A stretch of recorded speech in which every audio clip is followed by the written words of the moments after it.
नमस्कार साथियों, राजस्थान बिजली विभाग की ओर से 10वीं पास और ITI युवाओं के लिए दोस्तों 2163 पदों पर दोस्तों भर्ती का नोटिफिकेशन जारी कर दिया गया। जी दोस्तों, उसके रिगार्डिंग दोस्तों हमने एक सीरीज स्टार्ट की है जिसमें आज से 5 से 10 सालों में जितने भी ITI इलेक्ट्रीशियन के जो एग्जाम है दोस्तों टेक्निकल हेल्पर के, उनमें जो क्वेश्चन आए हुए थे उन सभी क्वेश्चनों को दोस्तों यहाँ पर मिलाकर अपने एक सीरीज स्टार्ट की है जिसमें अपन यहाँ पर 3000 क्वेश्चन को यहाँ पर टारगेट किया हुआ है।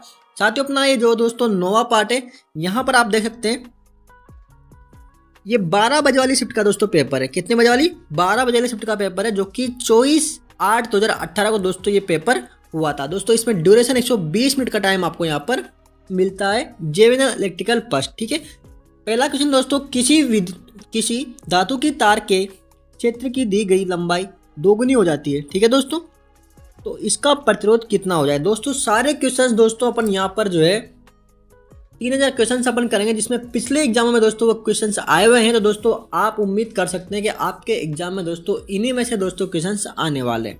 तो यहाँ जो आपका राइट आंसर हो जाएगा दोस्तों वो क्या हो जाएगा दोस्तों, आधा यहाँ पर रह जाएगा। यहाँ पर लंबाई क्या कर दे रहे हैं अपन, यहाँ पर क्षेत्र की दी गई लंबाई को 2 गुनी हो जाती है, तो इसका जो प्रतिरोध क्या हो जाएगा दोस्तों, आधा रह जाएगा। एक चालक में पैदा हुई ऊष्मा किसके वर्ग के समानुपाती होती है? किसके वर्ग के दोस्तों?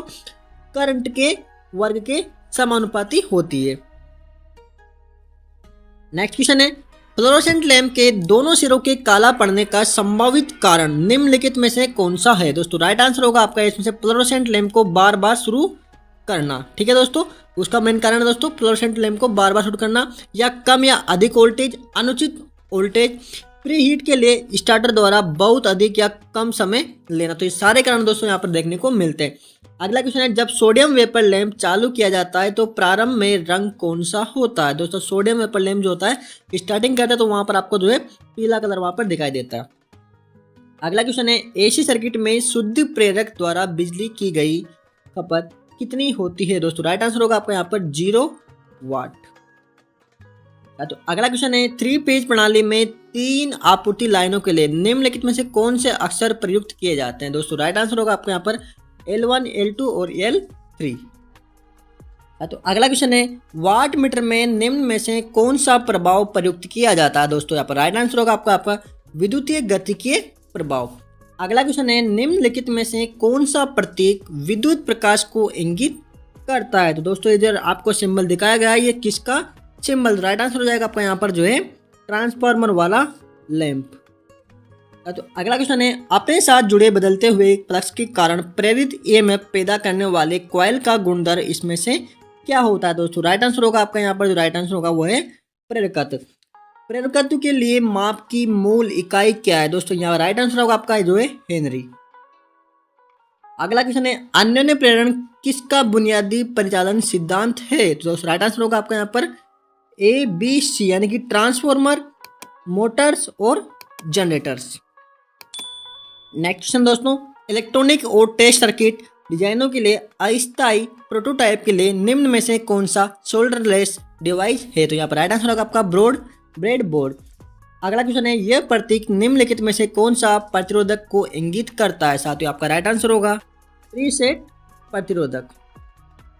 तो अगला क्वेश्चन है, निम्नलिखित में से कौन सा डिवाइस एम्पलीफायर के विपरीत है? तो यहाँ पर राइट आंसर हो जाएगा आपका जो है एटेन्यूएटर। अगला क्वेश्चन है, परमाणु संख्या 14 वाले तत्व सिलिकॉन के संयोजी इलेक्ट्रॉनों की संख्या कितनी होती है? तो यहाँ पर राइट आंसर होगा आपका दोस्तों 4। दोस्तों 4 कैसे हो गए? आपके पहले वाले कितने आते हैं? 2 आते हैं, उसके अगले वाले में 8 आते हैं, तो टोटल कितने हो गए दोस्तों? 10 हो गए, ठीक है। और यहाँ पर कितने हैं दोस्तों तत्व, कितने अपने पास? परमाणु संख्या 14 वाले, तो कितने बच जाएंगे आपके पास? 4 बच जाएंगे। अगला क्वेश्चन है, KVL किस सिद्धांत पर काम करता है? दोस्तों राइट आंसर होगा आपका ऊर्जा संरक्षण के नियम पर। अगला क्वेश्चन है, RMS मान निम्नलिखित में से किसके आधार पर परिभाषित किया जाता है? दोस्तों राइट आंसर होगा तापन का प्रभाव पर। निम्नलिखित में से कौन सा तत्व गतिशील तत्व कहलाता है? दोस्तों राइट आंसर होगा आपका यहाँ पर जो है B और C, यानी कि जो है L और C। अगला क्वेश्चन है, प्रतिरोधक ऊर्जा को किस रूप में विलुप्त करता है? दोस्तों राइट आंसर होगा आपका यहाँ पर जो है ऊष्मा के रूप में। साथ अगर आपको वीडियो थोड़ी सी भी जल्दी लग रही है तो आप इसकी स्पीड को स्लो कर सकते हैं, और अगर आपको स्पीड जो है कम लग रही है तो आप इसकी स्पीड को बढ़ा सकते हैं। दोस्तों निम्नलिखित में से सक्रिय फिल्टर में निम्न में से कौन सा तत्व अनुपस्थित होता है दोस्तों? राइट आंसर होगा आपका इनमें से कोई भी नहीं, तो कैपेसिटर होता, ना ही प्रतिरोधक होता। अगला क्वेश्चन है, विद्युत आवेश के प्रवाह की दर क्या कहलाता है दोस्तों? इलेक्ट्रिक करंट कहलाता है।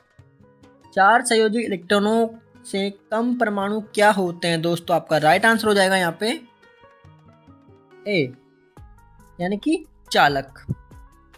तो अगला क्वेश्चन है, एक विद्युत क्षेत्र किसका विक्षेपण कर सकता है दोस्तों? राइट आंसर होगा आपका यहाँ पर जो है अल्फा कण का। तो अगला क्वेश्चन है, निम्न पदार्थों में से किसकी उच्चतम विद्युत सुचालकता होती है? तो राइट आंसर हो जाएगा आपका यहाँ पर जो है चांदी। अगर किसी प्रतिरोधक का 3 रंग वाला बैंड पीला, बैंगनी और काला है तो प्रतिरोधक का मान क्या होगा दोस्तों? आपका राइट आंसर हो जाएगा आपका यहाँ पर जो है 47 ओम। साथियों, इस प्रकार के क्वेश्चंस को जो करते हैं अपन, वो शॉर्ट ट्रिक होती है उसकी, क्या होती है? बीबी रॉय।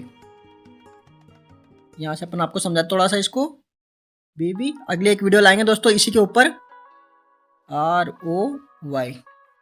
अब आपको इतना सा लिखना है, यहाँ पर आपको देखना है पहला कौन सा दोस्तों? पीला है ना? तो पीला कौन सा नंबर पे आ रहा है? देखो 0 से स्टार्ट होता है, 0, 1, 2, 3 और 4, ठीक है। तो 4 पे Y आ रहा है। अब 4 किसके आगे आ रहा है? E के आगे आ रहा है। तो आपको कुछ सोल्व करना ही नहीं है, सीधा आंसर हो जाएगा आपका जो है यहाँ पर E। अगला क्वेश्चन है, एक 200 वाट 200 वोल्ट लैंप का प्रतिरोध क्या होगा दोस्तों? आपका राइट आंसर हो जाएगा यहाँ पर जो है 200 ओम। तो इसमें फॉर्मूला कौन सा लगाएंगे अपन? पावर बराबर V² अपॉन R, ठीक है। R आपको निकालना है तो R यहाँ पे लिख देंगे आप, और यहाँ पर P आ जाएगा, ठीक है। 200 इंटू 200 कर दोगे आप, है ना? 200 गुणा 200 कर दोगे, बटा नीचे 200 से डिवाइड कर दोगे तो 200 से 200 कट जाएगा, आपका कितना बच जाएगा? 200 ओम यहाँ पर बच जाएगा। तो अगला क्वेश्चन है, शॉर्ट सर्किट की दशा में किसी सर्किट में कितना करंट प्रवाहित होता है दोस्तों? राइट आंसर होगा आपका यहाँ पर जो है अपरिमित, यानी कि अनंत। अगला क्वेश्चन है, अगर किसी ओम मीटर किसी इंडक्टर में एक सिरे से दूसरे सिरे तक जोड़ा गया हो और सूचक 0 ओम दर्शाता है, तब इंडक्टर क्या होता है? तो राइट आंसर पूरी तरह से शॉर्ट होगा, ठीक है। किसी ट्रांसफार्मर में बीदर का क्या फंक्शन होता है दोस्तों? राइट, जब बाह्य वायु ट्रांसफार्मर में प्रवेश करती है तब नमी के प्रवाह को रोकता है, यानी कि जो ब्रीदर होता है जिसमें सिलिका जेल रखी जाती है, वो क्या करती है? बाहर की आने वाली वायु से जो है नमी को सोच लेती है। तो अगला क्वेश्चन है, किसी ट्रांसफार्मर पर पूर्ण लोड कॉपर शक्ति 600 वाट है। कितना है दोस्तों? 600 वाट है। इसे आधे लोड कॉपर की शक्ति क्या होगी दोस्तों? राइट आंसर हो जाएगा आपका यहाँ पर जो है 150 वाट। अगला क्वेश्चन है, निम्न में से किसमें एक ब्रिटानिया टी जॉइंट का प्रयोग किया जाता है दोस्तों? राइट आंसर होगा आपका जो है ओवरहेड लाइन में किया जाता है। अगला क्वेश्चन है, निम्न में से क्या एक स्केलर मात्रा है? तो राइट आंसर होगा आपका जो है विद्युतीय विभव। तो अगला क्वेश्चन है, निम्न में से किसे घटाने के लिए किसी ट्रांसफार्मर के कोर को लेमिनेटेड किया जाता है दोस्तों? राइट आंसर होगा आपका जो है एडी करंट क्षति। तो अगला क्वेश्चन है, ट्रांसफार्मर पर नो लोड परीक्षण क्या निश्चित करने के लिए किया जाता है दोस्तों? जो नो लोड परीक्षण किया जाता है ट्रांसफार्मर का, वो क्यों किया जाता है? तो यहाँ पर जो है मैग्नेटाइजिंग करंट और आयरन शक्ति को यहाँ पर जो है ज्ञात करने के लिए। ट्रांसफार्मर के तेल की डाइलेक्ट्रिक शक्ति से की आशा की जाती है, तो क्या की जाती है दोस्तों? 33 kV। अगला क्वेश्चन है, किसी 220 वोल्ट AC से 24 volt AC step down transformer के घेरों का अनुपात अवश्य ही होगा। क्या होगा दोस्तों? यहाँ पर जो है 0.109। साथियों, ये सारे क्वेश्चन दोस्तों ऑफिशियली क्वेश्चन से, आपको इसमें कोई भी चेंजेस वहाँ पर जो है एग्जाम में देखने को नहीं मिलेगा। एक ट्रांसफार्मर में डिप्लेक्शन परतों की संख्या कितनी होती है दोस्तों? राइट आंसर होगा आपके यहाँ पर जो है 2। किसी 3 फेज 6 पोल 50 hertz slip ring induction motor में रोटेटिंग मैग्नेटिक फील्ड गति किस गति पर घूमेगा दोस्तों? 6 पोल होगा तो यहाँ पर जो है 50 हर्ट्ज अगर आपका होगा तो कितना पर घूमेगा दोस्तों? 1000 RPM पर घूमेगा। इसका जो क्या फॉर्मूला दोस्तों? 120 इंटू F/P। क्या फॉर्मूला है? 120 इंटू F/P दोस्तों इसका फॉर्मूला। पोल की संख्या कितनी आपके पास? 6 है। फ्रीक्वेंसी कितनी होगी आपके पास? 50 हो गई। 50 को 120 से गुणा करोगे फिर और 6 पोल का आपको डिवाइड करोगे तो आपको राइट आंसर आ जाएगा 1000, ठीक है। किसी स्क्विरल केज मोटर की गति को किसके द्वारा परिवर्तित किया जा सकता है दोस्तों? राइट आंसर होगा आपका यहाँ पर स्टेटर में पोल की संख्या को परिवर्तित करके। तो अगला क्वेश्चन है, किसी स्लिप रिंग इंडक्शन मोटर में रोटर करंट आवृत्ति किस पर निर्भर करते हैं? तो राइट आंसर हो जाएगा आपका यहाँ पर जो है स्लिप की मात्रा पर।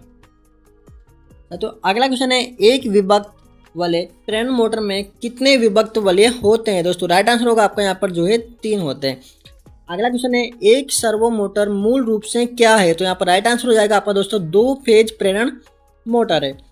अगला क्वेश्चन है, चुंबकीय स्टार्टर ध्रुवों की संख्या किसे संदर्भित करती है? दोस्तों राइट आंसर होगा आपका यहाँ पर जो है नियंत्रण संपर्कों की संख्या को। तो अगला क्वेश्चन है, निम्नलिखित में से किस अनुप्रयोग के लिए डीसी आवश्यक है? दोस्तों राइट आंसर होगा आपका विद्युत कर्षण मोटर के लिए दोस्तों यहाँ पर जो है डीसी की आवश्यकता आपको जो है होने वाली है। तो अगला क्वेश्चन है, मैट्रिक सिस्टम में सुपर एनामेल्ड तांबे की तार का आकार किसमें दिया जाता है? दोस्तों राइट आंसर होगा आपका जो है व्यास mm में दिया जाता है। यदि ध्रुव की संख्या 4 और स्लॉट की संख्या 24 है तो ध्रुव पिच क्या होगी? दोस्तों राइट आंसर हो जाएगा आपका यहाँ पर जो है 6। यहाँ पर जो है स्लॉट की संख्या को जो है ध्रुवों की संख्या से डिवाइड कर दोगे तो आपके पास पिच यहाँ पर निकल के सामने आ जाएगी। यदि एक संधारित्र प्रकार की पंखे की मोटर में कुंडलन की कुल संख्या 16 है तो प्रत्येक समूह में कुंडलन की संख्या क्या होगी? दोस्तों राइट आंसर हो जाएगा आपका जो है 8 कॉइल हो जाएगी। तो अगला क्वेश्चन है, नीचे दिखाया गया चित्र निम्नलिखित में से कौन सा वक्र इंगित करता है? दोस्तों राइट आंसर हो जाएगा आपका जो है पेचदार कुंडलन वक्र। अगला क्वेश्चन है, एक ही कम्यूटेटर सेगमेंट से जुड़े 2 कुंडल शिलों के बीच की दूरी क्या कहलाती है? दोस्तों राइट आंसर होगा आपका यहाँ पर जो है फ्रंट पिच कहलाती है। तो अगला क्वेश्चन है, यदि वक्र में कुंडलन का समूह होता है और एक ही केंद्र होता है तो इसी वक्र को क्या कहा जाता है? तो इसे कहते हैं अपन दोस्तों यहाँ पर जो है केंद्रित वक्र। अगला क्वेश्चन है, 3 फेज वाइंडिंग में फेज के बीच वक्र फेज विस्थापन कितनी होनी चाहिए? दोस्तों राइट आंसर होगा आपका जो है 3 फेज में कितना होता है दोस्तों 120 डिग्री का विस्थापन यहाँ पर होता है। अगला क्वेश्चन है, एक स्टेटर की विद्युतीय डिग्री क्या होती है? दोस्तों राइट आंसर होगा आपका यहाँ पर जो है 180 डिग्री ध्रुवों की संख्या। तो अगला क्वेश्चन है, हाफ वेव संशोधन को किसकी आवश्यकता होती है? दोस्तों राइट आंसर होगा आपका जो है एक डायोड की। निम्नलिखित में से कौन सा उपकरण एसी पावर को डीसी पावर में परिवर्तित करता है? तो दोस्तों राइट आंसर हो जाएगा आपका यहाँ पर जो है संशोधक। अगला क्वेश्चन है, डीसी जनरेटर के कम्यूटेटर की सफाई के लिए निम्नलिखित में से कौन सा द्रव उपयोग किया जाता है? दोस्तों राइट आंसर होगा आपका जो है कार्बन टेट्रा क्लोराइड। तो अगला क्वेश्चन है, वोल्टेज स्टेबलाइजर का मूल कार्य क्या प्रदान करना होता है? दोस्तों राइट आंसर हो जाएगा आपका जो है लोड को स्थिर वोल्टेज की आपूर्ति प्रदान करना। यदि एक साइन तरंग एसी वोल्टेज का अधिकतम मान 10 वोल्ट है तो इसका आरएमएस मान क्या हो जाएगा? दोस्तों आरएमएस मान होगा आपका यहाँ पर जो है 7.070। अगला क्वेश्चन दोस्तों, वार्ड लियोनार्ड नियंत्रण मूल रूप से एक किस नियंत्रण विधि है? दोस्तों राइट आंसर होगा आपका जो आर्मेचर वोल्टेज नियंत्रण विधि है। तो अगला क्वेश्चन है, इनमें से कौन से जनरेटर का इस्तेमाल आर्क वेल्डिंग में किया जाता है? दोस्तों राइट आंसर होगा आपका जो है यहाँ पर जो शंट जनरेटर और सीरीज जनरेटर में। तो अगला क्वेश्चन है, एक शंट जनरेटर 1000 आरपीएम की रफ्तार से चल रहा है, अगर फ्लक्स को आधा कर दिया जाए तो नई रफ्तार क्या होगी? दोस्तों नई रफ्तार क्या हो जाएगी आपकी जो यहाँ पर 2000 आरपीएम पर पहुंच जाएगी। फ्लक्स आधा होगा तो यहाँ पर गति भी दुगनी हो जाएगी। एक डीसी जनरेटर की रफ्तार किसके सीधे समानुपाती होती है? दोस्तों राइट आंसर होगा आपका जो बैक ईएमएफ के। अगला क्वेश्चन है, इनमें से किसमें डिवाइडर का इस्तेमाल किया जा सकता है? दोस्तों राइट आंसर होगा आपका जो है सीरीज मोटर में।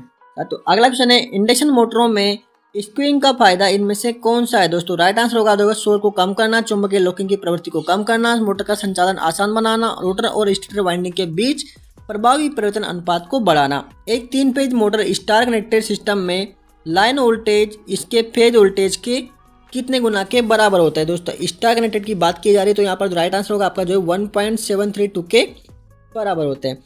हेयर ड्रायरों में इनमें से कौन से मोटर का इस्तेमाल किया जाता है? दोस्तों राइट आंसर होगा आपका जो है शेडेड पोल इंडक्शन मोटर का।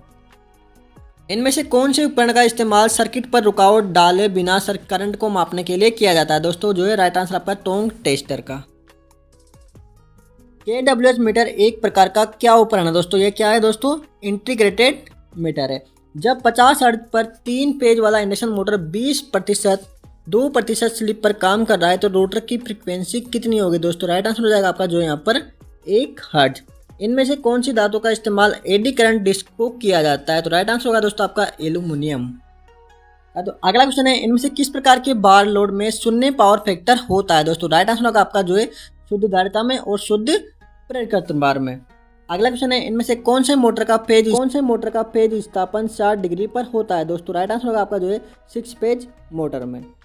साथियों आज अपन ने जो है 9वें पार्ट का दोस्तों यहाँ पर जो है 75 क्वेश्चन यहाँ पर पूरे कर लिए हैं। दोस्तों बाकी जो 75 क्वेश्चन अपन जो यहाँ पर जो पूरे करेंगे वो इसके बी पार्ट में करेंगे, यानी कि अपन 10वें पार्ट में इसको कंप्लीट पूरा इस पेपर को कर लेंगे, जो कि आपका जो है 24 तारीख को बी शिफ्ट में हुआ था। जी हाँ दोस्तों, 24 तारीख को 12 बजे वाली शिफ्ट में जो पेपर हुआ था, ये इसका अपन ने आज पहला पार्ट पूरा कर लिया, जिसमें 75 क्वेश्चन पूरे किए हैं।